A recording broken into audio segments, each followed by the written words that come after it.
이 시간 은혜 받으실 하나님의 말씀은 빌립보서 4장 6절 7절 말씀이 되시겠습니다. 찾으시고 합독하시겠습니다.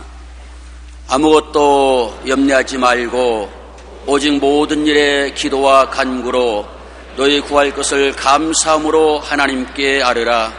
그리하면 모든 지각에 뛰어난 하나님의 평강이 그리스도 예수 안에서 너희 마음과 생각을 지키시리라. 아멘. 저는 오늘 여러분과 함께 삶과 염려, 근심, 걱정이라는 제목으로 은혜를 나누고자 합니다. 집이나 빌딩에 화재가 났을 때 불 그 자체보다도 더 무서운 것이 연기입니다. 연기로 질식해 죽는 자가 불에 타서 죽는 자보다 훨씬 많습니다. 대개 연기 때문에 질식하여 많은 희생자가 생겨나는데 화재 때 60% 이상이 유독가스와 연기로 질식사합니다. 인간 삶에도 수고하고 무거운 짐, 괴로운 일 자체보다도 그 짐이나 일로 인하여 생겨난 근심, 걱정, 불안, 초조, 절망 등이 마음을 파탄에 이르게 만듭니다. 생활과 사업의 문제로 염려와 근심을 견디지 못하고 정신적인 파탄을 당하여 자살한 사람이 비일비재합니다. 그러면 이와 같이 연기처럼 피어오르는 근심, 걱정을 어떻게 우리가 처리해야 됩니까? 우리가 먼저 마음속에 깊이 인식해야 될 것은 근심, 걱정은 백해무익하다는 것입니다. 근심, 걱정은 환경을 변화시킬 힘이 조금도 없습니다. 아무리 염려, 근심, 걱정한다고 해서 살 사람이 죽을 수도 없고 노인이 젊어질 수도 없고 병든 자가 나을 수도 없고 죽는 자가 살아날 수도 없습니다. 생로병사의 문제를 염려, 근심, 불안, 초조, 절망한다고 해결되지 않은 것도 우리가 잘 알고 있지 않습니까? 이 세상에는 우리의 힘으로 할 수 없는 일들이 많습니다. 염려함으로 키를 한 자나 키울 수도 없고 머리카락 한 가락도 희고 금게 못합니다. 예수님이 친히 그렇게 말씀하셨습니다. 마태복음 6장 27절에 너희 중에 누가 염려함으로 그 키를 한 자나 더 할 수 있느냐. 마태복음 5장 36절에 한 트럭도 희고 금게 할 수 없다고 말한 것입니다. 그러므로 염려하든 않든 일어날 일은 일어나고 나타날 일은 나타난 것입니다. 노만 빈센트 피일 박사는 쓸데없는 걱정이라는 글에서 한 연구기관의 조사를 인용하여 다음과 같이 말했습니다. 사람이 걱정하는 일 중에 실제로 일어나지 않은 일에 대한 걱정이 40%, 이미 지나간 일에 대한 걱정이 30%, 별로 중요하지 않은 일에 대한 걱정이 22%, 우리 힘으로 어쩔 수 없는 일에 대한 걱정이 4%이다. 다시 말하면 모든 걱정의 96%는 일어나지 않는다는 것입니다. 우리가 굉장히 걱정하고 밤잠을 자지 못하고 밥을 먹지 못하고 초조하던 걱정, 근심의 96%는 실제로 일어나지 않고 실제로 우리 삶 속에 일어나는 염려, 근심은 4%인데 그것은 어찌할 수 없는 사건이라는 것입니다. 그러니 사실 여러분, 모든 염려, 근심, 걱정 중에 92%는 실제로 일어나지 않습니다. 마지막 4%는 일어나는데 우리 힘으로는 해결할 수 없는 일인 것입니다. 그러므로 근심, 걱정은 무시무시한 마음의 공해입니다. 이 염려, 근심, 걱정이 우리 마음을 짓누르면 정신적으로 절망, 낙심하게 합니다. 잠언서 15장 13절에 마음의 즐거움은 얼굴을 빛나게 하여도 마음의 근심은 심령을 상하게 한다고 말하셨습니다. 여러분, 영국의 아더 랭크라는 실업가는 항상 사업에 대한 고민과 걱정으로 불안했습니다. 그런데 하루는 염려와 근심에서 벗어날 도리가 있는가? 왜 월요일부터 주일까지 내내 염려와 근심으로 쌓이느냐? 그래서 마음에 걱정하기를 일주일 중에 하루만 염려, 근심의 날로 정하자. 그날 이외에는 염려, 근심하지 말고 하루는 하루 종일 염려, 근심을 하자. 그래서 월요일부터 염려, 근심거리를 전부 적어서 함을 만들어서 그 속에 집어넣었습니다. 그래서 언제 끄집어내보느냐?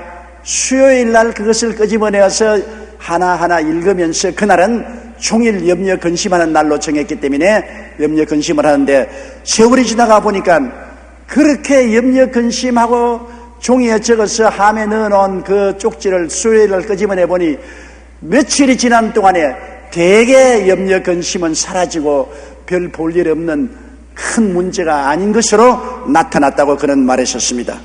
당시만 해도 큰 문제거리였던 것이 며칠 지나 다시 읽을 즈음에는 별로 큰 문제가 아니라는 것입니다. 결국 아더 랭크는 실제로는 고민하며 염려할 만한 큰일이 별로 없다는 것을 발견했다고 그는 말했었습니다. 여러분, 염려 근심은 육체적으로 심각한 스트레스를 가져옵니다. 우리의 몸에 교감신경과 부교감신경이라는 것이 있습니다. 교감신경은 염려, 근심, 불안, 초조, 절망, 미움, 분노 이러한 것이 생기면 그를 자극해서 심장을 상하게 하고 그렇지 않으면 대장, 소장, 신장, 간, 췌장 이런 것에 큰 병을 일으킵니다. 이렇기 때문에 염려, 근심, 불안, 초조, 절망은 우리 건강에 치명타를 가져옵니다. 그러나 마음에 믿음, 소망, 사랑의 평강, 희락을 가지면 부교감신경을 자극해서 부교감신경은 평안과 치료와 건강을 가져오는 것입니다. 그러므로 우리의 속에 일어나는 염려, 근심, 불안, 초조, 절망 같은 것은 굉장한 파괴를 실제로 우리의 몸속에 가져오는 것입니다. 여러분, 그렇기 때문에 제2차 세계전 당시 전쟁으로 약 20만 명의 미국 사람이 죽었는데, 그런데 같은 시기에 약 200만 명의 사람이 자식들을 군대에 보내놓고 염려 근심하다가 심장병에 걸려 죽었습니다. 전쟁보다 염려가 무려 10배나 많은 사람을 사망으로 몰고 간 것입니다. 그러므로 염려 근심이 우리 교감신경에 작용해서 얼마나 많은 사람이 심장마비로 죽고 위궤양이 걸리게 하고 신장이 망가지게 하고 온몸에 허약을 가져온다는 것을 우리가 알 수 있는 것입니다. 이처럼 질병이나 전쟁보다 더 무서운 것이 바로 염려 근심입니다. 실제로 당뇨병 환자를 대상으로 조사해 본 결과 마음속에 근심이 있으면 당 수치가 급격히 올라간다는 것을 발견했습니다. 고혈압 환자도 마찬가지입니다. 의사들은 용서하지 못하고 관용하지 못하는 미움 때문에 고혈압이 악화되어서 매일년에 걸리는 사람이 많다고 말합니다. 염려는 또한 충치도 일으킵니다. 미국 노스웨스턴대의 레오나드 포스틱 박사에 의하면 사람이 근심 걱정을 하게 되면 입이 바싹 마르지 않습니까? 근심, 걱정, 불안, 초조, 절망, 미움 등 입에 침이 바싹 마릅니다. 그래서 입속에 타액이 중성화되지 못해서 충치 등 입병이 생겨난다는 것입니다. 그뿐 아닙니다. 미국 북쪽 위스콘신 주의 먼로 병원장인 신들러 박사는 류마티스의 30%가 긴장 등으로 압박을 받는 근육이 이상을 일으키게 생기게 되고 피부병의 33%와 담낭병의 50%는 마음의 염려, 근심, 불안, 초조, 절망으로 생겨난다는 것입니다. 이처럼 대다수의 질병이 외부의 육체적인 자극이 아니라 무기력감, 좌절감, 불안, 염려, 공포, 패배감, 절망, 미움적인 정신적인 이유로 발견된다는 것을 오늘 알고 있습니다. 의사들은 가장 큰 잘못은 환자의 정신을 그냥 두고 육체만 치료하려는 것이 잘못인 것입니다. 정신과 육체는 하나이므로 분리할 수가 없습니다. 그렇기 때문에 염려, 근심, 불안, 초조, 절망을 한다는 것은 내 정신적인 불행만 가져올 뿐 아니라 육체적인 건강에 치명적인 타격을 가져오는 것입니다. 하룻밤새 염려하고 난 다음 아침에 머리가 백발이 되는 사람이 있습니다. 역사가 말하기를 미국의 링컨 대통령이 대통령으로 당선될 때는 아주 팔팔한 청년이었는데 남북 전쟁을 치르고 난 다음에는 완전히 노인으로 변화되고 말았다는 것입니다. 염려, 근심, 불안, 초조, 절망은 우리의 몸속에 있는 자율신경계통의 교감신경을 자극해서 우리의 내적인 기관을 파괴시키는 것입니다. 이렇기 때문에 어떻든 염려와 근심, 초조, 절망, 미움 같은 것은 독이기 때문에 우리가 이것을 해소해야만 되는 것입니다. 그러므로 염려와 근심을 극복하기 위해서는 어떻게 해야 될까요? 염려와 근심은 다가오는데요. 살아가는 사람치고 염려, 근심, 불안, 초조, 절망, 미워 안 할 사람 누가 있습니까? 이는 항상 공해와 같이 우리의 삶 속에 가득하게 다가오는 것입니다. 이것을 언제나 우리가 처리해야 되는 것입니다. 다가오는 것이 문제가 아니라 우리의 생애 속에 다가오는 이것을 처리해야 영도 마음도 몸도 생명력을 유지할 수가 있습니다. 어떻게 처리합니까? 우리가 염려 근심을 맡길 분을 알아야 되는 것입니다. 염려 근심이 있다고 하는데 우리가 이것을 처리하지 못하니까 이 근심을 맡아줄 자가 필요하지 않습니다. 어린아이가 무거운 짐을 못 지면 그 짐을 맡아줄 부모님이 필요한 것처럼 우리는 염려와 근심, 불안, 초조, 절망, 미움 같은 이러한 마음의 공해가 다가오면 이것을 우리가 못 짊어지니까 맡길 자가 필요한데 누구에게 맡길 수 있겠습니까?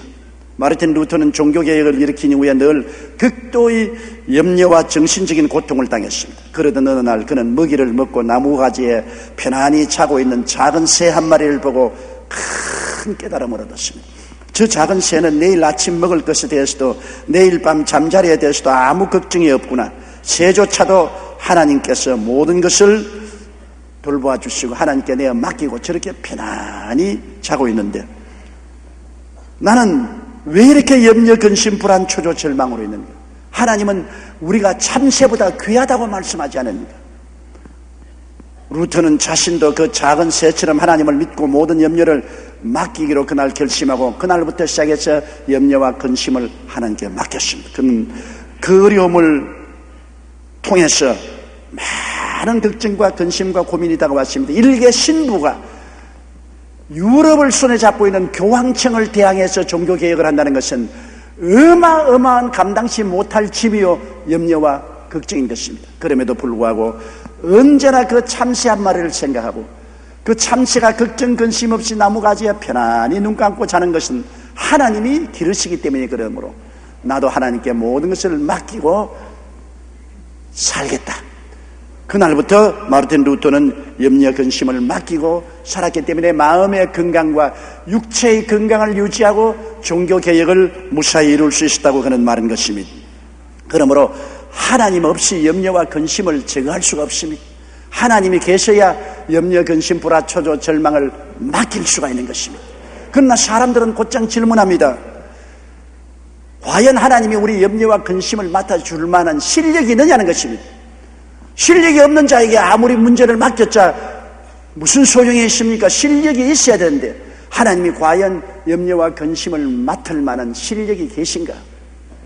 성경 이사야서 40장 27절로 31절에 야곱아 내가 어찌하여 말하며 이스라엘아 내가 어찌하여 이르기를 내 사정은 야훼께 숨겨졌으며 원통한 것은 내 하나님께서 수리하심을 받지 못한다느냐 너는 알지 못하였느냐 듣지 못하였느냐 영원하신 하나님 야훼 땅 끝까지 창조하신 자는 피곤치 아니하시며 곤비치 아니하시며 명철이 한이 없으시며 피곤한 자에게는 능력을 주시며 무능한 자에게는 힘을 더하시나니 소년이라도 피곤하며 곤비하며 장정이라도 넘어지며 자빠지되 오직 야훼를 앙망하는 자는 새 힘을 얻으리니 독수리의 날개치며 올라감 같을 것이요 다른 박질하여도 피곤치 아니하였고 걸어가도 곤비치 아니하리라고 말씀하신 것입니다. 하나님은 능력이 있습니다. 하나님은 앙망하는 자에게는 새 힘을 주시겠다고 말씀하는 것입니다. 하늘로 날개치며 올라가는 독수리 같고 다른 박쥐라도 피곤치 않고 걸어가도 곤비치 않겠다고 말한 것입니다. 그러면 또 질문하는 사람이 있습니다. 그긴 그렇지만은 과연 하나님이 우리 염려를 맡아주시기를 원하시는가? 떡줄 사람 물어보지 않고 김치국물을 마시면 어떻게 하는가? 하나님이 과연 우리 염려 근심을 맡아주기를 원하시는가? 마태복음 11장 28절로 30절에 수고하고 무거운 짐진 자들은 다 내게로 오라. 내가 너희를 쉬게 하리라. 나는 마음이 온유하고 겸손하니 나의 멍에를 메고 내게 배우라. 그러면 너희 마음이 쉼을 얻으리니 이는 내 멍에는 쉽고 내 짐은 가벼움이라. 하나님이 직접 우리를 초청하고 있습니다. 염려하고 근심한 사람 내게로 오라고 초청하는데 안 갈 사람 누가 있겠습니까? 베드로전서 5장 7절에 너희 염려를 다 주께 맡겨버리라. 이는 저가 너희를 권고하심이라. 즉 돌보신다고 말씀하신 것입니다. 여러분 그러므로 우리가 너무 염려와 근심에 둘러싸여 가지고서 내적으로 쭈그리고 앉아 있습니다. 눈을 들어 하나님을 바라보고 하늘과 땅과 세계와 그 가운데 모든 것을 지으신 하나님, 저 수많은 별들을 지으시고 그 이름을 부르시고 운행하시는 하나님, 전지전능하신 하나님, 우리를 사랑하셔서 우리의 짐을 지겠다고 초청하는 하나님, 이 하나님을 바라보게 되면 우리 마음속에 염려와 근심을 내어 던질 수가 있는 것입니다. 찬송가 432장에 보면 너 근심 걱정 말아라 주 너를 지키리. 우리 한번 불러보십시다. 너 근심 걱정 말아라 주 너를 지키리.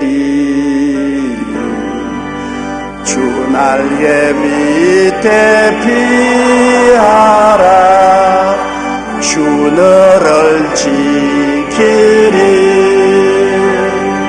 주 너를 지키리. 아무 때나 어디서나 주 너를 지키리. 널 지켜주시리.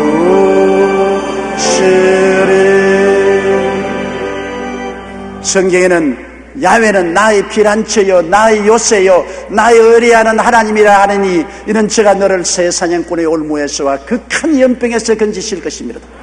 저희 진실함은 방패와 손방패가 되니 밤에 놀램과 낮에 흐르는 살과 흑암 중에 행하는 연병과 백주에 황폐케 하는 파멸을 두려워하지 아니하리로다. 천인이 내 곁에서 만인이 내 우편에서 넘어지나 이 재앙이 내게 가까이 하지 못하리라고 말씀하신 것입니다.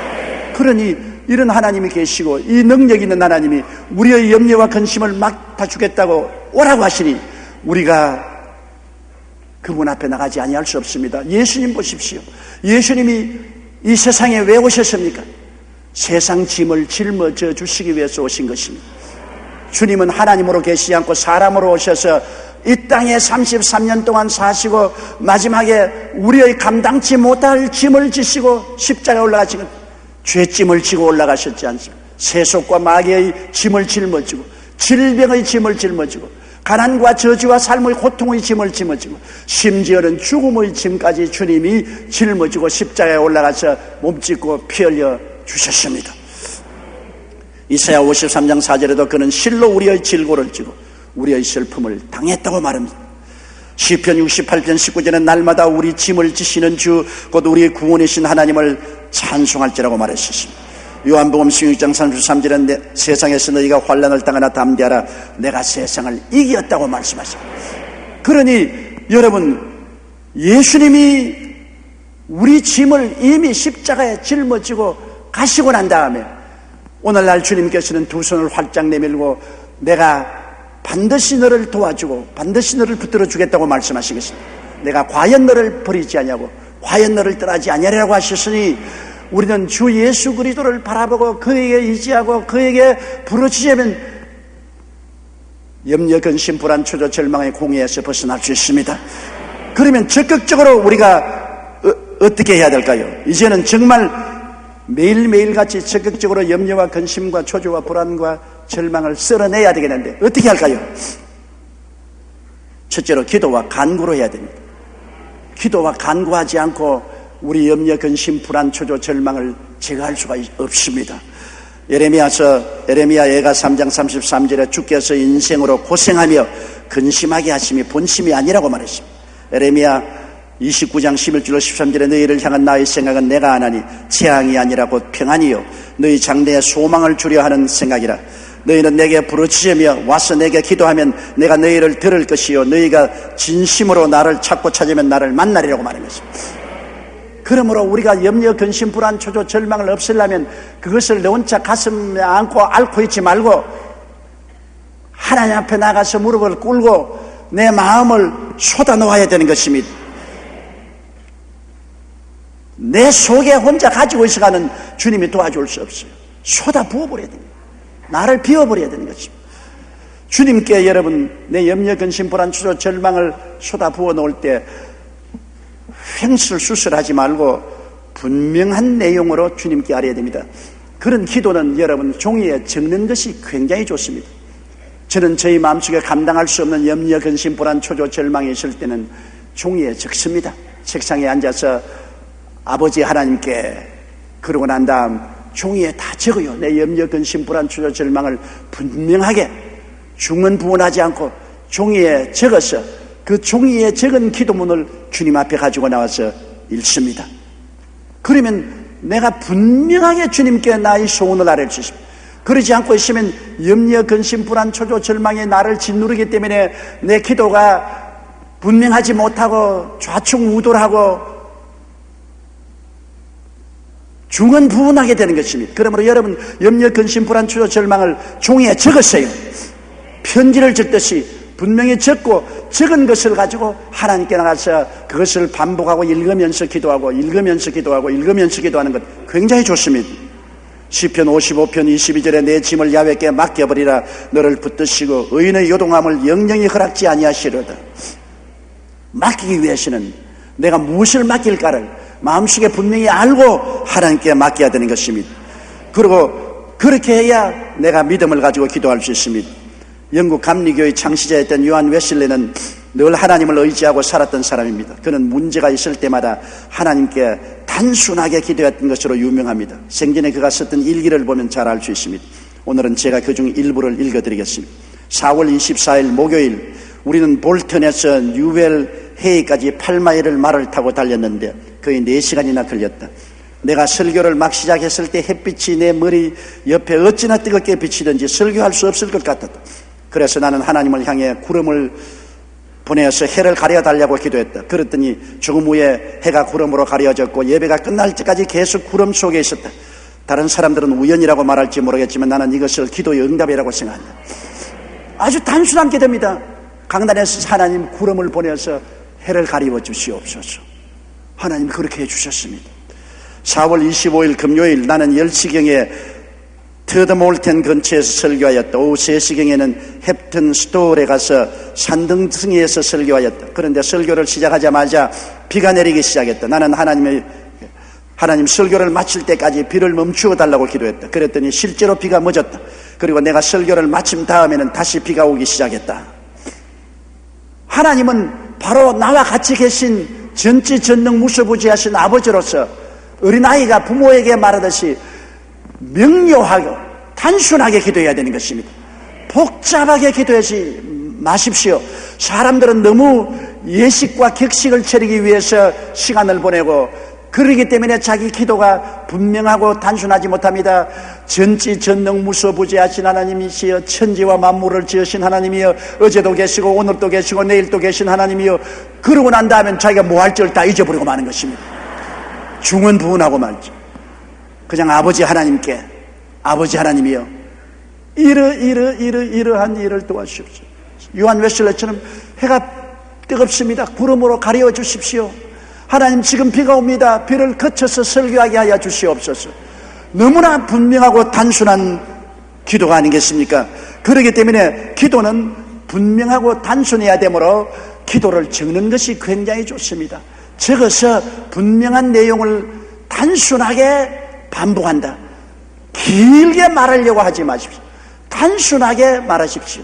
여러분 누가복음 18장에 보면 불의한 재판관에 고난당하여 과부가 재판장에 호소할 때 단순한 말을 말했습니다. 나에 대한 원한을 내게 갚아주소서. 그것을 계속 말하는 것입니다. 재판관이 나타나면 나에 대한 원한을 갚아주소서. 나에 대한 원한을 갚아주소서. 그는 간단 명료하고 단순한 기도를 반복했던 것입니다. 그래서 그 기도가 응답받았다고 성경은 말하고 있습니다. 여러분 그리고 기도는 열정적으로 강구해야 됩니다. 뜨거운 마음이 있어야 돼요. 기도가 마음에서 우러나지 않고 머리에서 우러나오는 기도는 그것은 기도가 아닙니다. 냉장고에서 나온 기도는 아무 소용이 없습니다. 활활 따는 부엌에서 불길 같은 마음으로 기도해야 되는 것입니다. 에레미야 33장 3절에도 너는 내게 부르짖어라. 내가 내게 응답하겠고 내가 알지 못하는 크고 비밀한 일을 내게 보이리라. 여러분 가슴에서 우러나는 소원이 있어야 부르짖지요. 소원이 없는 사람이 부르짖겠습니까? 안 부르짖지요. 시편 142편 1절에 내가 소리내어 야훼께 부르짖으며 소리내어 야훼께 강구하는다. 간절한 소원이 있는데 어떻게 조용하고 사근사근하게 기도하겠습니까? 소리내어 몸부림치며 부르짖는다. 사무엘상 1장 10절에 한나가 마음이 괴로워서 야훼께 기도하고 통곡하였다고 말합니다. 마음이 염려와 근심, 불안, 초조, 절망으로 짓눌리고 괴로운데 어떻게 부르짖지 않겠습니까? 몸부림치지 않겠습니까? 통곡하지 않겠습니까? 하나님은 마음에 열정적으로 간절히 통곡하며 부르짖는 기도에 귀를 기울여 주시는 것입니다. 저는 이전에 뇌성마비 아들을 놓고 부르짖어 기도해서 응답받았다는 한 성도님의 간증을 듣고 마음에 무척 감격을 느꼈습니다. 이 성도님은 해산 날을 얼마 남겨두지 않고 양수가 먼저 터지는 바람에 서둘러 병원에 가서 흡입분만을 했습니다. 기계로서 머리를 뽑아냈었습니다. 별 탈 없는 것 같은데 알고 보니 뇌에 큰 손상을 입어 결국 수족도 움직이지 못하는 뇌성마비 상태가 되고 말았습니다. 다른 아이들이 뛰놀아다닐 나이는 3살이 되도록 아이는 눈만 돌리고 온 수족은 꼼짝하지 못했습니다. 바로 이 무렵에 성도님 부부가 우리 교회에 나왔습니다. 그들은 예배 중에 믿음은 들음에서 나며 들음은 그리스도의 말씀으로 말미암는 말씀을 듣고 용기 백배하여 기도에 매달리기 시작했습니다. 그런 하루 저녁에 어린애기의 어머니가 기도를 하는데 얼마나 간절히 기도했던지 막 부르짖고 땀을 흘리고 통곡을 하고 기도해서 남편이 혹시 집사람이 이렇게 되지 않은가 싶어서 붙잡고 여보 안정해도 남편이 아무리 간절히 해도 다 뿌리쳐버리고 몸부림을 치고 하나님께 부르짖어 기도하지만 갑자기 성령 세례를 받아서 방언을 말하며 고함을 치는데 옆에 있는 남편도 덩달아 온몸이 쩌릿쩌릿하고 전율이 다오기 때문에 에라 나도 같이 하자고 그냥 부인을 붙잡고 두 사람이 밤새도록 몸부림을 치면서 전신마비된 아들을 고쳐달라고 부르짖습니다. 아침까지 성령의 감동으로 마음에 무거운 짐을 안고 간절한 탄식과 눈물의 기도를 부르짖어서 부부가 전부 땀투성이가 되었습니다. 그런데 다음날 아침 눈물과 땀으로 범벅이 된 채 아이의 방에 들어가 보니 3살이 넘도록 제대로 앉지도 못한 아이가 일어나서 뛰어서 오더랍니다. 빵긋빵긋 웃으면서 아빠 엄마라고 손을 내어주는데 도저히 상상할 수 없는 기적이 일어났습니다. 하나님께서 그들의 통곡하고 간절한 가슴에서 우러나오는 기도를 응답해 주신 것입니다. 우리가 염려되는 문제를 놓고 열정적으로 간구하면 하나님께서 들어주시는 것입니다. 그리고 기도할 때 여러분 인내가 필요한 것입니다. 우리 기도의 상대는 하나님일 뿐 아니라 직접적인 상대는 마귀입니다. 마귀가 우리를 도역질하고 죽이고 멸망시키려고 우리를 붙잡고 있기 때문에 마귀의 진을 회파하고 하나님의 손길을 붙잡아야 되는 것입니다. 그렇기 때문에 여러분 원수가 있으면 언제나 서로 밀고 땡기는 싸움은 쉽지 않습니다. 싸우면은 인내가 필요한 것입니다. 나무 뿌리가 쉽게 뽑혀나지 않습니다. 요사이는 나무를 연료로 안 쓰니까 별로 나무를 베어오지도 않고 뿌리를 캐지 않습니다. 우리 시대에는 나무를 베면 큰일 나니까 나무를 베고 난 다음에 나무 뿌리를 뽑아서 장작을 만들어서 불을 떼곤 했는데 그 나무 뿌리 뽑아라 가서 한번 해보면 호미로 파고 삽으로 옆을 파고 그 다음 나무 둥거리를 잡고 땡기고 밀고 땡기고 밀고 하는데 그거 하나 뽑는데 한나절이 걸립니다. 조금 흔들리다가 또 좀 쉬고 또 흔들고 또 호미로 파고 또 흔들고 또 흔들고 나중에는 마지막 전력을 기울여 젖먹던 힘을 다 가지고서 잡아당기면 찍찍찍찍찍 그다가 은등발을 확 찍으면서 확 뿌리가 뽑히는 것입니다.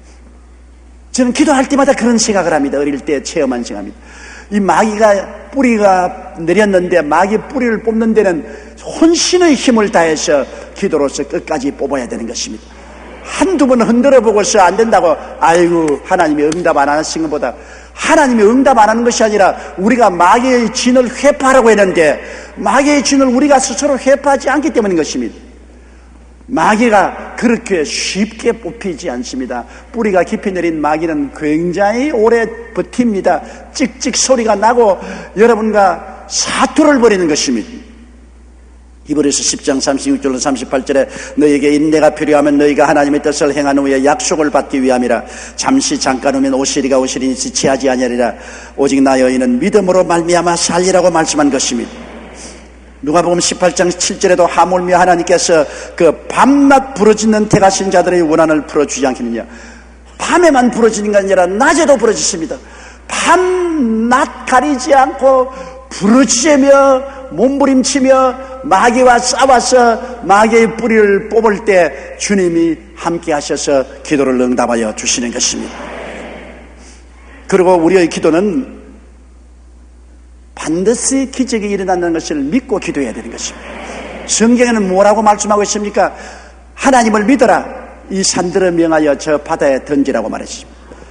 산이 얼마나 불가능한 것 아닙니까? 어떻게 산이 바다로 옮겨갑니까? 그러나 우리의 인생에서 태산 같은 문제를 바다로 던지는 해결을 어떻게 할 것이냐? 하나님을 믿고 해결을 하라는 것입니다. 하나님을 믿어라. 이 산들을 명하여 저 바다에 던지라 말하는 것입니다. 그러므로 우리가 이 세상에 살면서 크고 작은 태산이 앞을 가로막을 때 그를 바다로 옮겨버린다. 문제를 해결한다. 이것을 하나님을 믿고 하라는 것입니다. 하나님이 함께 하시면 기적이 일어난다는 것입니다. 우리가 스스로는 산을 옮길 수 없지만은 하나님을 믿으면 하나님이 산을 옮겨주시는, 그러므로 하나님을 믿어라. 우리가 동물과 다른 것은 동물은 믿음이 없지만 우리는 하나님을 믿을 수가 있는 것입니다. 하나님은 믿음을 통해서 우리와 함께 하시는 것입니다. 믿음이 없이는 기쁘시게 못하나니 저에게 나아가는 자는 하나님이 살아계신 것과 그를 간구하는 자에게 상 주시는 이심을 믿어야 한다고 했습니다. 믿음이라는 감정이 아닙니다. 기분이 좋으니까 믿고 기분이 나쁘니까 안 믿는다. 몸에 불이 확 타니까 믿고 몸이 싸늘하니까 안 믿는다. 그것은 감정입니다. 믿음이라는 선택입니다. 믿을 수 있는 힘은 하나님이 여러분에게 주셨습니다. 우리가 태어날 때 팔을 받고 태어났지 않습니까? 내가 기분이 나쁘다고 팔이 안 올라가고, 기분이 좋다고 팔이 올라가고, 날씨가 맑다고 팔이 막 올라가고, 날씨가 흐리다고 팔은 안 올라가고, 그런 건 아니잖아요. 팔은 우리의 선택에 달렸습니다. 날씨가 맑아도 올리려면 올리고, 날씨가 흐리더라도 내가 올리겠다면 올리는 것입니다. 기분이 좋을 때도 내가 올리고 싶으면 올리고, 기분이 나쁜 때도 내가 올리고 싶으면 올리는 것입니다. 믿음도 팔과 같이 여러분에게 주어졌습니다. 예수를 믿을 때 분량대로 믿음을 주셨는데 이 믿음을 사용하는 것은 우리 선택에 달려있는 것입니다. 기분이 좋다고 믿을 수 있고 기분이 나쁘다고 안 믿을 수 있고, 감정이 난다고 믿을 수 있고 감정이 안 난다고 안 믿을 수 있는 것이 아닙니다. 믿음은 우리의 선택에 달렸습니다. 그러므로 우리가 기도할 때 하나님의 기적이 일어날 것을 끝까지 믿어야 되는 것입니다. 눈에는 아무 증거 안 보이고 귀에는 아무 소리 안 들리고 손에는 잡히는 건 없어도 내 앞길이 칠흑같이 어두워도 주님께서 기적을 베풀어 줄 것을 믿어야 되는 것입니다. 믿음을 선택해야 되는 것입니다. 마가복음 11장 24절에 무엇이든지 기도하고 구한 것은 받은 줄로 믿어라. 그리하면 너에게 그대로 되리라고 말했었습니다.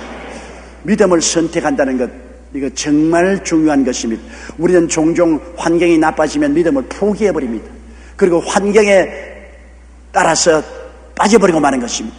환경을 바라보면 안 됩니다. 베드로가 예수님을 바라보고 걸어갈 땐 물으로 걸어가시나 바람과 파도를 보고 두려워하고 환경에 매몰되었을 때 물에 빠져버렸습니다.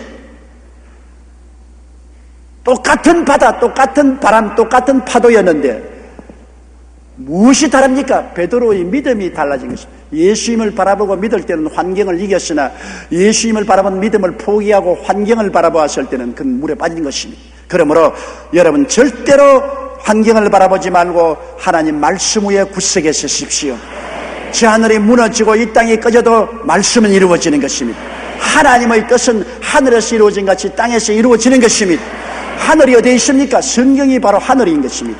성경 이 하늘 속에 있는 약속의 말씀은 1.1핵도 떨어지지 않습니다. 다 이루어지는 것입니다. 그러므로 우리가 말씀에 굳게 서서 믿음의 기도를 해야 되는 것입니다. 염려란 작은 불씨와 같아서 빨리 끄지 않으면 온 집을 불태워버립니다. 조그마한 불씨가 온 집을 다 불태우지 않습니다. 마음에 조그마한 염려, 근심, 불안, 초조, 절망이라고 해서 내버려두면 이것이 온 우리 마음과 육체를 망가쳐버리고 마는 것입니다. 우리 생활 전체를 파괴하는 것입니다. 염려는 개인의 마음을 황폐하게 하고 생활에서 기쁨과 활력을 빼앗아가며 삶의 분위기를 망쳐놓고 많은 사람을 불행하게 만듭니다. 그러므로 빌립보 4장 4절로 7절인 주의 말씀에 우리가 귀를 기울여야 됩니다. 주 안에서 항상 기뻐하라. 내가 다시 말하노니 기뻐하라. 너희 관용을 모든 사람에게 알게 하라. 주께서 가까우니라. 기뻐하라는 것도 명령 아닙니까? 기분이 좋다고만 기뻐하고 기분이 나쁘다고 기뻐하지 말라는 것이 아닙니다. 주님이 기뻐하는 것은 왜?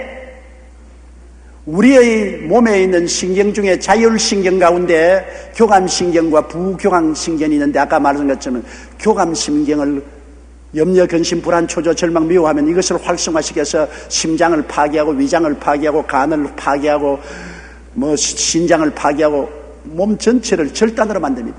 그러나 기뻐함은 부교감신경을 자극합니다. 모든 우리의 자율신경 속에 교감신경과 부교감신경이 같이 들어있습니다. 부교감신경은 평안을 가져오고 치료해주고 건강하게 하고 젊게 만들어줍니다. 기뻐하면 부교감신경을 자극해주는 것입니다. 그렇기 때문에 성경에 말한 것은 마음의 즐거움은 양약이 된다고 말한 것입니다. 오늘날 이야기 발견했지만 성경은 벌써 수천 년 전에 마음의 즐거움은 양약이 되어서 온몸을 치료한다. 기쁨이 부교감신경을 활성화시켜서 온몸을 치료하는 것입니다. 그러므로 성경에는 너희가 기뻐할 때만 기뻐하라고 말한 게 아니라 명령을 내린 것입니다. 기뻐하라. 내가 다시 말하니 기뻐하라. 안 기뻐지는데 어떻게 합니까? 염려와 근심을 주께 맡겨버리고 자꾸 기쁜 것을 생각하고 정 기뻐 안 하거든. 휘파람을 부시라고. 휘파람을 불어. 휘바람이 안 나오면 찬송을 부르라고. 우리 예수 믿는 사람은 찬송을 부를 수 있지 않아요. 아무리 슬퍼도 찬송을 부르기 시작하면 기쁨이 다가오기 시작하는 것입니다. 우리가 옛날에 개척교회 할 때는 수도물이 없었기 때문에 펌프를 박아서 물을 올리는데 추운 겨울날 아침 세수하러 나가는데 그냥 펌프를 하면 타그닥 소리만 나지 물 한 방울도 안 올라와요. 그때는 부엌에 가서 물을 한 바가지 떼와서 펌프에 싹 부어서 그 다음에 착착착착 누르면 푹푹푹푹푹 물이 싹 올라오는 것입니다. 처음 그냥 빈 펌프 누르면 아무것도 안 올라와요. 여러분, 사람의 감정도 이런 펌프와 같습니다. 마음에 기쁨이 없을지라도 찬송을 부르면서 시작하면 기쁨의 물이 솟아오르는 것입니다. 그래서 기쁨에 대한 생각을 하고 휘파람을 불고 찬송을 부르고 아무것도 하기 싫으면 천장 보고 웃으라고. 하하하하 허허 헛웃음이라도 웃으라고요. 그러면 진짜가 넘쳐나오기 시작하는 것입니다. 하나님이 은혜를 베풀어 주시는 것입니다. 주 안에서 항상 기뻐하라. 내가 다시 말하니 기뻐하라. 얼마나 중요합니까? 이것이 여러분 몸에 양약이 되는 것입니다. 너희 관용을 모든 사람에게 알게 하라. 주께서 가까우시니라. 아무것도 염려하지 말고 오직 모든 일에 기도와 간구로 너희 구할 것을 감사함으로 하나님께 아뢰라. 모든 지각에 뛰어난 하나님의 평강이 그리스도 예수 안에서 너희 마음과 생각을 지키시리라. 이것이 우리가 인생을 살아가면서 마음의 평안과 행복과 치료를 가지고 살 수 있는 길인 것입니다. 우리의 삶 속에 다가오는 염려, 근심, 불안, 초조, 절망은 바퀴벌레와 같습니다. 공해와 같습니다. 이와 빈대와 벼룩과 같습니다. 이거 쉽게 생각하고 내버려 놓으면 안 됩니다. 이것이 온몸을 파괴하는 무시무시한 파괴적인 요소가 될 수 있는 것입니다. 적은 염려, 근심, 불안, 초조, 절망, 미움부터 우리는 제거해야 됩니다. 그렇게 하면 우리가 영적으로도 깊은 은혜 속에 있을 수 있고 마음의 평안을 가지고 그 무엇보다도 육체적인 건강을 가질 수가 있는 것입니다. 오래오래 주님이 주신 나이대로 건강하게 살아갈 수 있는 것입니다. 며칠 전에 우리가 어느 점심 모임에 김장한 목사님하고 저하고 손님들하고 식사를 하는데 그 손님 중에 한 사람이 나는 누구가 너무 미워서 원한에 사무친다. 내가 죽어도 그 원한을 잊지 못하겠다. 그러니까 순식간에 김장한 목사님하고 그래요. 아유 큰일 났습니다. 그 원한을 다 풀어놓으십시오. 그것이 당신이 암이 걸리게 만들 것입니다.